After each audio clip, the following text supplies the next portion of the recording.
On va parler harcèlement et agissement sexiste tout de suite avec mon invité, Christine Lavalard-Guerra, associée chez Barthélemy Avocat. Christine, bonjour. Bonjour Arnaud.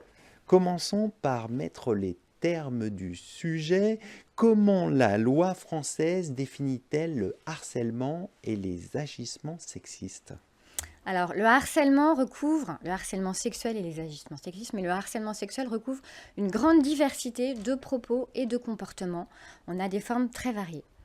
La loi a défini deux types de harcèlement sexuel. Le premier, assez simple et on va dire malheureusement le plus répandu, des propos ou des comportements répétés qui vont avoir pour objet ou pour effet de porter atteinte à la dignité de la personne, par leur caractère dégradant ou parce que ça crée une situation intimidante, offensante, voire humiliante.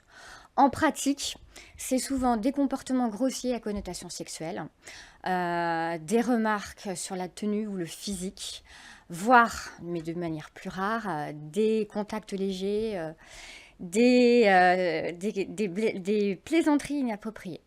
Ça, c'est le premier item. On Mhm. peut avoir une répétition même lorsque ce sont plusieurs personnes qui vont agir chacune individuellement. D'accord. Le second item, qui est beaucoup plus grave, et c'est pour ça qu'il n'y a pas besoin de la répétition, un fait grave, mais un fait unique, une pression grave Mhm. pour obtenir un acte de nature sexuelle. Donc là, c'est beaucoup plus grave. C'est en pratique la menace pour avoir un acte sexuel, au chantage, un chantage, à la promotion, à l'embauche pour le passage d'un CDD. Donc là, évidemment, la loi nous dit qu'un fait unique suffit. La notion d'agissement sexiste, elle est beaucoup plus simple. C'est plus simple et plus récente, puisqu'elle ne date que de 2015. C'est pour lutter contre le sexisme ordinaire qui est totalement méconnu en entreprise. Et effectivement, il faut aussi éviter une situation qui aurait pour objet ou effet de porter atteinte à la dignité ou de créer ce même effet. Alors en pratique, c'est juste les blagues un peu sexistes, vous Mhm. voyez, je vous le dis déjà, les blagues un peu sexistes, les interpellations familières aussi, mais ça peut être aussi une considération que tel salarié ne sera pas disponible parce qu'il a des charges de famille. Voilà les notions.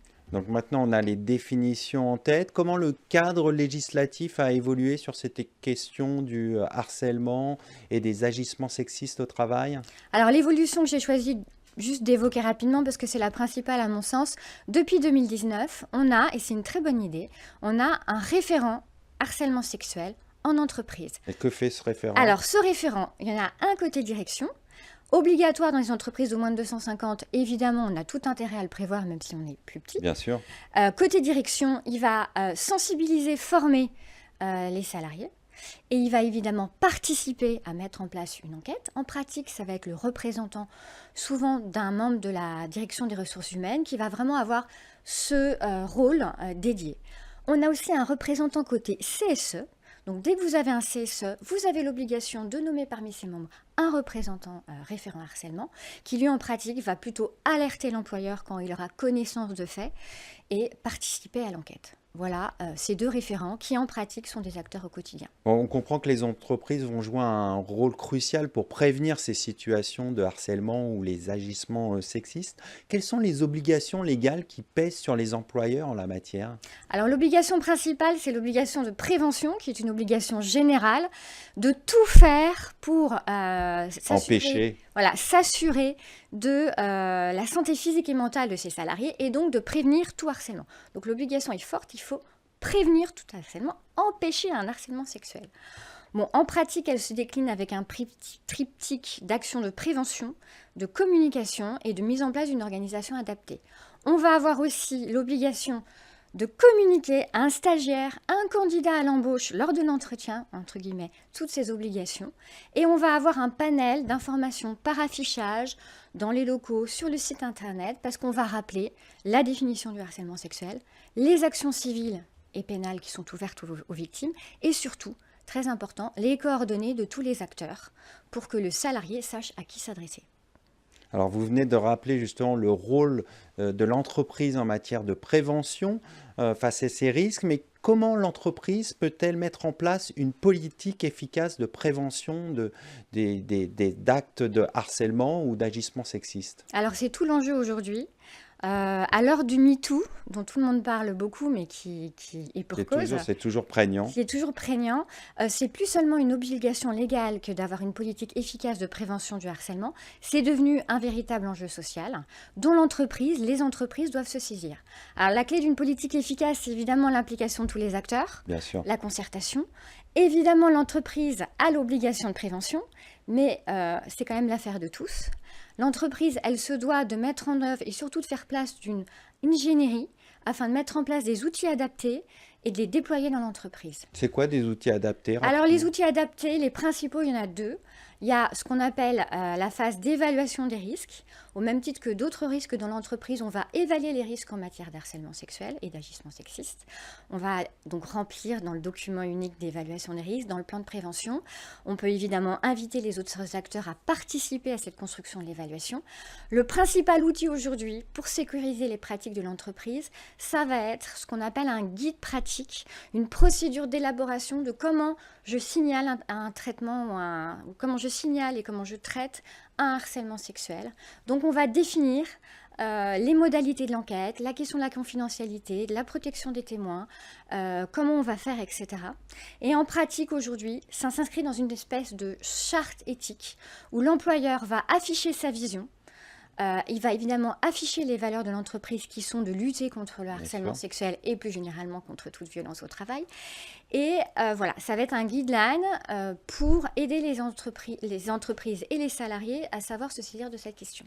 Alors, et ce guide, il est à mettre en lien aussi avec le référent dont vous avez parlé tout à l'heure, le référent ce guide va nous dire justement que comment signaler, aller voir le référent direction ou le référent côté CSE. Donc ce guide va définir toutes les modalités pratiques de comment traiter un signalement. En pratique, souvent, on a des outils qui existent déjà dans l'entreprise, mais qu'on n'a pas encore processualisé. On n'a pas formalisé. Donc l'employeur ne part pas de rien, c'est juste souvent du bon sens, mais c'est juste mettre dans une belle boîte à outils et après communiquer sur cette belle boîte à outils qui n'a pas vocation juste à rester dans son coin, mais évidemment à être déployée. Et les deux vecteurs de déploiement, évidemment, ça va être le premier, la sensibilisation des salariés. Un salarié se doit être acteur aussi, tout salarié se doit être acteur, il peut être témoin, il peut être victime, il peut être auteur. Il faut qu'on puisse, pour que la politique soit efficace, il faut qu'on puisse évidemment apprendre, entre guillemets, aux salariés à savoir identifier une situation de harcèlement, si ça en est une ou si ça n'en est pas. Après, il va avoir l'obligation de reporter les faits dont il aurait été témoin ou qu'il aurait été rapporté. Souvent, la victime ne va pas nécessairement parler à l'employeur ou au représentant de l'employeur. Bien sûr, elle va plutôt parler à un collègue, etc. Voilà. On a encore malheureusement une culture assez prégnante d'omerta dans les entreprises qui est en train de changer. Il y a aussi beaucoup de sentiments encore d'impunité de l'auteur. Certains salariés se disent que si l'auteur est un manager, il sera protégé et qu'il restera impuni ou qu'on va avoir des représailles sur sa promotion. Voilà.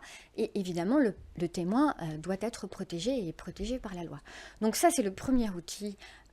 C'est l'un des outils à déployer, mais surtout après, à mes yeux, le pivot central, c'est la formation des managers. Les managers, ils sont en lien direct avec les équipes. Bien sûr. C'est eux qui vont pouvoir détecter dans leur équipe si un salarié va moins bien, s'il se referme, s'il est isolé. C'est eux qui vont pouvoir évidemment déployer au quotidien la politique de la direction des ressources humaines. Et ils vont pouvoir agir pour faire cesser la situation. Ils vont au quotidien faire beaucoup plus ils vont pouvoir déployer et lutter contre les stéréotypes au quotidien du sexisme ordinaire, mais ils vont pouvoir peut-être aussi être en capacité de détecter des situations. Et voilà. Et surtout, en pratique, quand le collaborateur aura confiance en son manager, ça va être la première personne à recueillir, entre guillemets, le témoignage qu'il y a quelque chose. Donc, entre guillemets, il faut les former à savoir écouter un premier signalement. Bien sûr, après, il va orienter vers le référent, vers la DRH. Mais si, quand la victime vient parler au manager, le manager n'a pas été un peu sensibilisé, surtout il ne va pas avoir les réflexes. Il n'a pas les réflexes et qu'au contraire, il est embêté par la situation, embêté par le sujet, il est susceptible finalement de bloquer un peu le témoignage de la victime. Alors que s'il est formé, il va avoir tout de suite les réflexes. Et il sera plus à l'aise, sachant qu'évidemment, ils sont malheureusement assez peu pour l'instant formés à ce type d'écoute et de signalement. Donc, il y a tout un enjeu. Donc, un gros travail sur la formation. Voilà. On va conclure là-dessus. Merci Christine d'être venue sur notre plateau. Merci à vous Arnaud.